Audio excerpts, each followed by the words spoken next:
The chapter is into a book, right? So हमें पता है कि हम लोग जितनी भी अपनी पढ़ाई करते हैं वो सारी ही बुक्स में से होती है, राइट? पर हम बुक के बारे में कितना जानते हैं, राइट? बुक में ऐसे बहुत सारे पेजेस होते हैं जिन्हें हम बिना देखे भी शायद कभी कभी स्किप कर देते हैं, राइट? पर उन पेजेस में क्या होता है, how can those skipped pages be useful for us, right? वो हमारे लिए कैसे यूजफुल हो सकते हैं, क्या उन स्किप्ड पेजेस का रोल होता है इन अ बुक, राइट? सो इस चैप्टर में हम लोग बुक्स के बारे में पढ़ने वाले हैं and we will get to know कि एक बुक के अंदर और भी क्या क्या चीजें होती हैं. So let's begin. Just like humans, books to have body parts. कि ह्यूमंस की तरह ही बुक्स के भी बहुत सारे बॉडी पार्ट्स होते हैं, right? These are some of the parts of the book. तो ये बुक्स के कुछ पार्ट्स हैं जो कि हमें यहाँ पर डिस्क्राइब किए हुए हैं.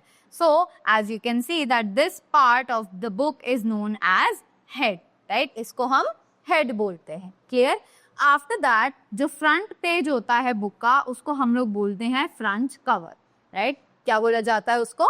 Front cover.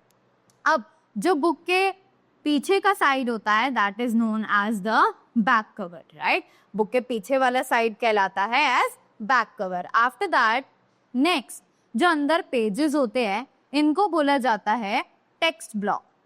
उसको बोला जाता है text block. After that next जो नीचे की साइड होता है ये कवरिंग, इसको बोलते हैं हम लोग spine. This is known as spine, right? After that next we have is some information from inside the book, right? So an index is a list of words, items and topics are referred to in a book, usually treated in a printed work that gives for each item the page number where it may be found. तो सबसे पहले हमारी book में आता है एक index. उस index में क्या होता है, जितने भी आइटम्स और टॉपिक्स उस बुक के अंदर कवर हुए होते हैं उन सभी टॉपिक्स के नाम लाइन वाइज लिखे होते हैं, राइट? और उन टॉपिक्स को पढ़ने के लिए हमें कौन से पेज नंबर पर जाना है that is also mentioned in the index only, right? So index का ये काम होता है एक बुक में. A preface is written by the author and tells readers how and why the book came into being. अब एक प्रीफेस होता है बुक का, राइट, जो कि ऑथर ने लिखा होता है उसी बुक के, और वो हमें बताता है कि व्हाई एंड हाउ ये बुक उन्होंने कैसे और क्यों और कब लिखने का सोचा था, right? A table of contents is a list of the parts of a book or document organized in the order in which the parts appear. A table of contents is a list of the parts of the book or document organized in the order in which the parts appear, right? तो अब table of contents जो होती है वो एक list होती है parts की जिसमें डॉक्यूमेंट्स जो है वो इस तरीके से ऑर्गेनाइज किए जाते हैं एक ऑर्डर में so that it can appear in a order, right?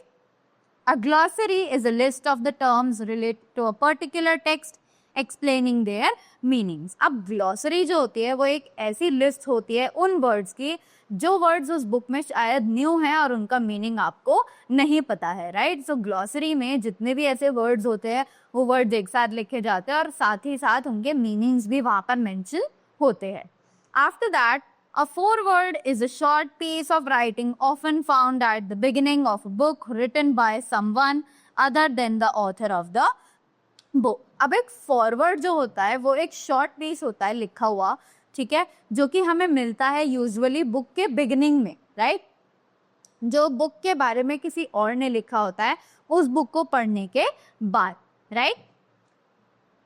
So that's all for this chapter.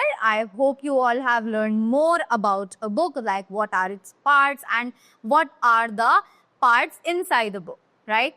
So thank you so much and have a great day ahead.